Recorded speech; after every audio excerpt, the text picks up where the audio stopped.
Graça e paz, tudo bem? Seja bem-vindo no meu canal.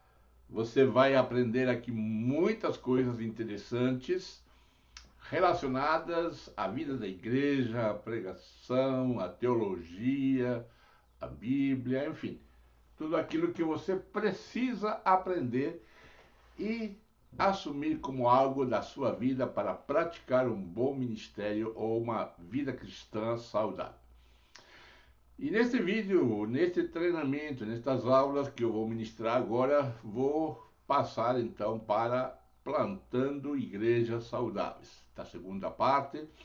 Mas antes de entrar no nosso curso, assine o nosso canal, deixa os comentários, entre em contato conosco, assina também o nosso grupo de WhatsApp para que você receba não somente informações, mas também arquivos, vídeos, links especiais, cursos gratuitos, enfim. Aqui vamos aprender teologia de A a Z, para que você saiba bem a respeito da palavra de Deus e da vida cristã. Então, agora vamos para a nossa aula, sem esquecer de assinar o nosso canal e de distribuir este link, porque nós vamos para a segunda parte do nosso curso Plantando Igreja Saudável. Solta a vinheta e vamos para a nossa aula. Um grande abraço.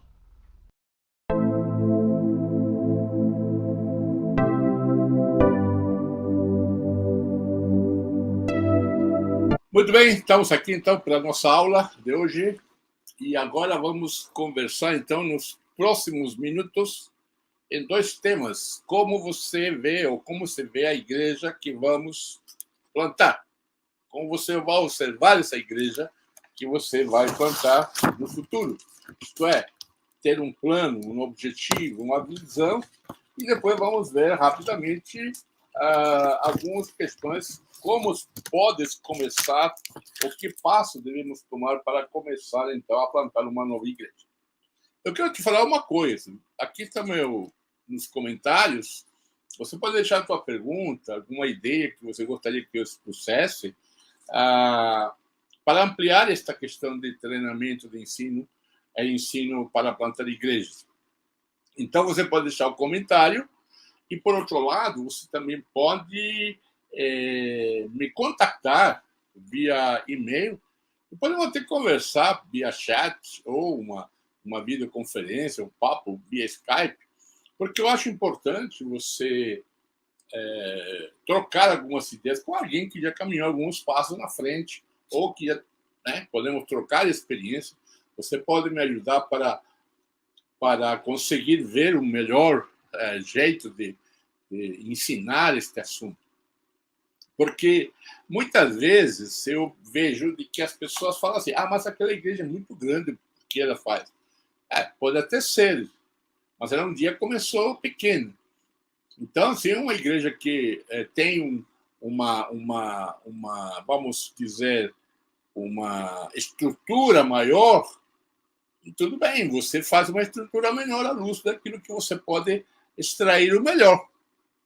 Então, uma igreja de 20 membros, de 30, 100, 200, claro que não vai ter o efeito de uma igreja de 2.000, 5.000 membros. Porém, dentro desses 20, 30, 50 membros, você pode aprender com essa igreja e adaptar a sua realidade. Isso é importante, nessa adaptação. Então, eu vou compartilhar com vocês a minha tela para trocar, então, nossas figuras, podemos assim dizer, em relação a o que podemos aprender hoje nestes próximos minutos.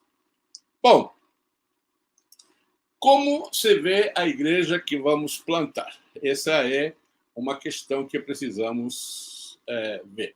Vamos descrever algumas das características essenciais da igreja saudável que se vai estabelecer, com a ênfase na liderança necessária para isso.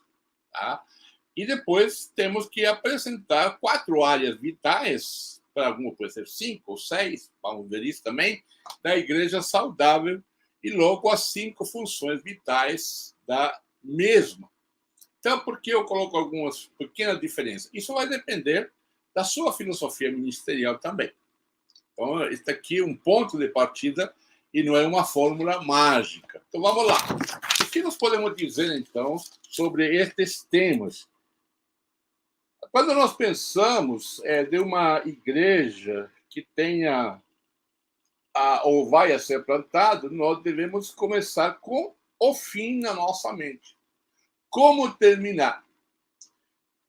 Para onde estamos apontando? Para onde? Qual é o ponto final onde você cumpriu a sua missão? Tá? Para que estamos trabalhando? São perguntas que nós precisamos nos fazer neste instante. Como você vê a igreja que queremos plantar? Não é simplesmente plantar uma igreja. Você vai alcançar pessoas que não conhecem nada do Evangelho, algumas podem conhecer alguma coisa. Então, quando nós pensamos na proclamação ou a pregação do Evangelho, o que nós estamos dizendo? É a igreja anunciando as boas novas de Jesus Cristo em palavra e ação, e evangeliza convidando a ser parte do reino de Deus.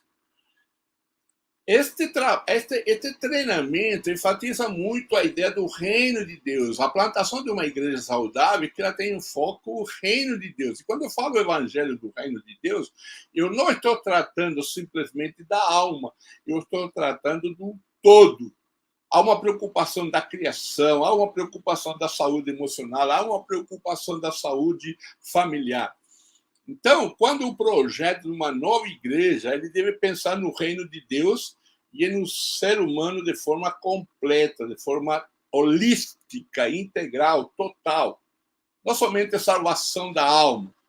Aliás, a salvação da alma não existe nessa escritura. O que existe é a ressurreição do corpo, o cuidado com o corpo. Por exemplo, a ecologia, a gente não trata isso nas igrejas, como cuidar da natureza. E neste modelo de plantação de igrejas, estas questões entram porque são as questões do século XXI, certo? A grande comissão não é uma opção a ser considerada, é uma ordem a ser cumprida. Isso é o que nós temos.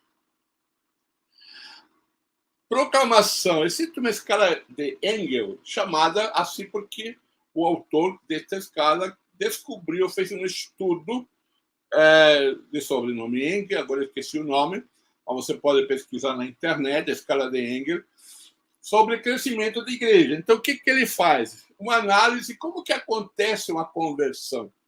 Qual é o tempo, não o tempo, mas as etapas possíveis. Tá? Isso não significa tempo, mais ou menos o que acontece com as pessoas. Primeiro, algumas têm um conhecimento de um ser supremo. Segundo lugar, você descobre algo do Evangelho. Terceiro lugar, ou sexto, né, partindo do 8 para 0 ou para 1, começa a entender o fundamental da mensagem.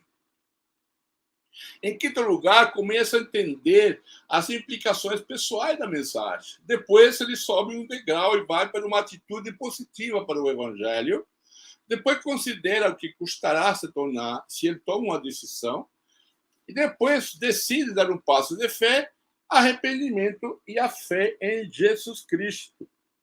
Então, o que acontece? Ele parte de um conhecimento de Deus, algum tipo de conhecimento, uma experiência religiosa com um ser supremo. Então, todas as pessoas, geralmente, têm uma experiência a respeito de Deus, uma ideia.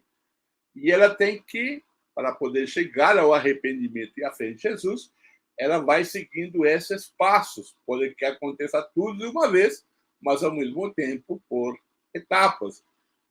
Uma vez se arrependendo, então vem a regeneração, aí ele avalia a decisão, incorpora-se através do batismo ao corpo de Cristo e começa uma nova vida de discipulado e serviço. E aí, para frente, começa um ministério pessoal de cada pessoa. A outra marca ou função vital, não somente da proclamação, mas também temos o ensino. Uma igreja saudável ensina.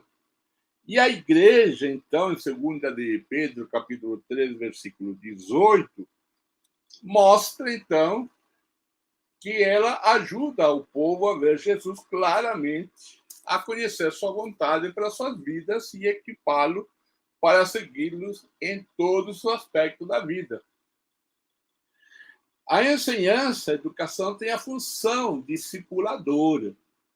Então, em Atos 2, 42, diz que eles perseveravam na doutrina dos apóstolos. Nós podemos descobrir aqui 4C. Conhecimento, podemos dizer, né? Conduta, caráter e compromisso. Essas são as marcas do discipulado. Quando você faz um discipulado bem feito, você vai conseguir apresentar às pessoas sobre uma fé e que é chamada de segmentada e a outra uma fé integrada, que nós devemos definir ou ensinar as pessoas a definir. O que é uma fé segmentada? Uma fé segmentada é que você tem a sua vida e a fé é parte de sua vida. Ela somente é um bloco da sua vida. A fé não influencia na política, a sua fé não influencia nas finanças, a sua fé não influencia na família, na sua vida social. Essa é uma fé segmentada, isto ela faz parte de várias, ou é parte do seu estilo de vida, você tem uma religião. Tá? Então, essa é a característica do religioso. A minha fé não se intromete com as finanças. A minha fé não influencia a família. Mas uma fé integrada, aí você vai ver a mudança que nós temos do foco, da focalização do que é a fé integrada. Então, você vai ver que a fé integrada ela está no centro. Né? Essa é a fé segmentada, mas, uma vez, uma fé integrada, ela está no centro de toda a nossa vida. Então, as finanças são fruto da sua fé. Você administra a finança frutos da fé. Você administra a vida política como fruto da sua fé. Isso traz para você o que é chamado, teologicamente, uma cosmovisão bíblica. E as suas ações, seus valores, seus comportamentos, tudo traz uma questão de transformação à luz da fé. Então, o ensino discipulador, o ensino que muda, é você ajudar as pessoas a ter estas conexões, esta cosmovisão bíblica, as consequências, o comportamento, os valores, traz, então, uma cosmovisão transformadora, uma cosmovisão de transformação à luz da sua fé. Então, o que nós temos visto são proclamação, temos visto ensino e temos visto, então, o serviço. E passemos agora a ver o que é o serviço. A igreja supre as necessidades das pessoas no nome de Cristo e as convida para serem seus discípulos. Observe bem nessa colocação. A igreja supre as necessidades das pessoas, não fala dos crentes. A igreja supre as necessidades das pessoas e convida a serem seus discípulos. Quando eu iniciei meu ministério no século passado, era muito comum nas igrejas, e eu também fazia isso, de ajudar as pessoas desde que estas pessoas fossem na igreja ou aceitassem estudos bíblicos. Isso é uma troca de favor, isso é uma venda, isso é uma barganha evangelística. Não faça isso. Serviço é por amor, independente do resultado. O que nós temos que ter, então, uma boa relação entre o serviço e o evangelismo. Vejamos três tipos de relação entre o serviço e o evangelismo. Atividade social como consequência do evangelismo. Tá? Consequência, não para evangelizar, mas você vai servir, né, as pessoas. É aceitar a Cristo. Quando você recebe Cristo, nos faz sentir as necessidades dos demais e nos impulsiona a servir.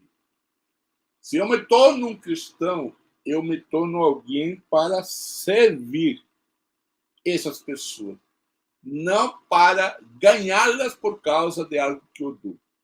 Atividade social como ponte para o evangelismo. O serviço é o ponto de partida para o evangelismo. O evangelho sem palavras. Então você serve, sem importar, ou sem importar a quem está servindo. E as pessoas vão perguntar, como eu já tenho visto, por que você está fazendo isso? Aí é o momento, então, de evangelizar ou falar de Jesus.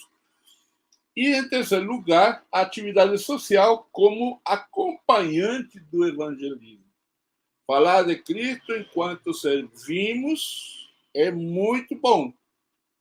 É o mais importante. Falar de Cristo enquanto servimos ao próximo nos permite pregar, então, com palavras e ações. Só uma vida a serviço de outros é uma vida que vale a pena ser vivida. Então, serviço. E, em quarto lugar, vamos ver das 5 funções vitais. Já vimos proclamação, vimos ensino, vimos serviço, e agora, então, talvez bem conhecido, é o companheirismo, a comunhão.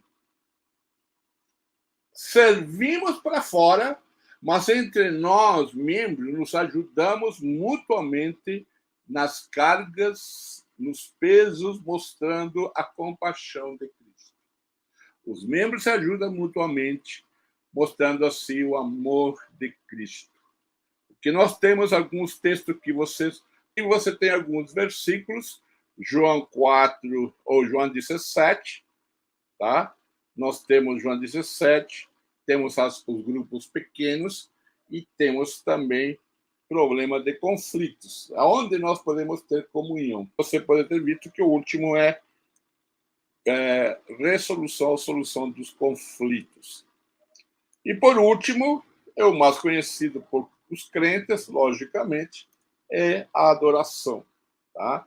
Então, a adoração, o que nós temos é que a igreja se reúne como família de Deus para encontrar-se com seu Pai em adoração, confissão e gratidão, assim como para se dedicar ao serviço do Senhor. Então, você vai ter que ver que o evangelismo não é uma meta final da igreja. Esse lugar ocupa a adoração. Então, tudo é feito para a adoração. O evangelismo só existe onde não existe a adoração. Então, você pode ver e você pode observar como será o seu culto. Então, aqui entra um pouco o contexto da comunidade. Faça o culto dentro do contexto da sua comunidade. Você vai observar que anda pelo interior de São Paulo ou do Nordeste, você vai ver que as músicas são diferentes. Os modelos são diferentes. Se você vai a um país estrangeiro, como eu tenho ido a alguns lugares, os ritmos são diferentes, as letras são diferentes. Então, esta ferramenta nos permite, então, ver que o contexto nos dá um lugar para adorar. E se você nos procurar, porventura, nós temos aqui um roteiro de análise do estilo do culto. Avalie o estilo do culto, se o estilo de culto está dentro do contexto local.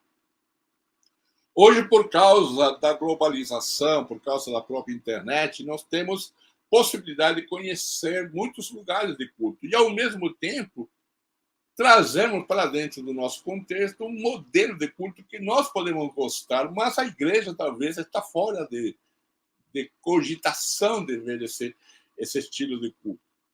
Então, por isso, eu faço a minha sugestão de analisar o seu contexto para ver a adoração. Muito bem. Na adoração, nós temos alguns passos práticos. Veja bem, quais seriam? Uma adoração onde exista, logicamente, a oração.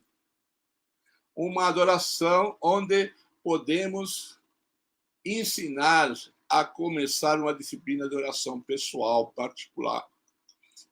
Conseguir adoradores ou intercessores de oração que lhe apoiem. Orar regularmente com os líderes da igreja em grupos pequenos. Desenvolver um ministério de oração na igreja local. Eu sempre digo que a nossa vida cristã, a nossa estrutura de igreja tem dois pés, né? Duas colunas, que é a oração e o estudo bíblico. E assim tem um monte de outras disciplinas espirituais que, a meu ver, são ferramentas também que fazem parte dessa construção. Jejum, por exemplo, confissão, mas as duas principais é estudo bíblico e oração. Oração e estudo da palavra. Isso é importante para você ver. Você pode analisar o seu culto, né, com algumas perguntas, né, que nós podemos, em algum momento, você pode pedir para nós e oferecer para você esta análise de culto. Por exemplo, como é o planejamento do desenvolvimento do seu culto em nossa congregação, em minha congregação? E aí você vai colocando a nota, espontânea, planejada, detalhada. Então, aí você vai vendo onde você precisa trabalhar. Se você quer descobrir esse modelo, fala com a gente, que nós podemos te ajudar neste trabalho tão legal que é o Ministério da Adoração, o Serviço da Adoração. As 5 funções vitais. Eu colocaria uma sexta, que não está aqui, mas que especificamente é a reprodução. O que é reprodução? O pastor, o líder, se reproduzindo em outros líderes, e estes líderes se reproduzindo na igreja, nos membros da igreja. Mas essa reprodução, como Paulo fez em Timóteo, como Barnabé fez em Paulo, como Jesus fez nos 12, enfim, isso nós poderíamos deixar para outro momento. Mas fiquemos com estas 5 funções vitais que são importantes para plantar uma igreja saudável. Vamos ver a seção 4, que passos se devem dar para plantar uma igreja. Vamos tomar um copinho d'água e vamos voltar e vamos soltar a vinheta e já voltamos com a lição ou seção 4.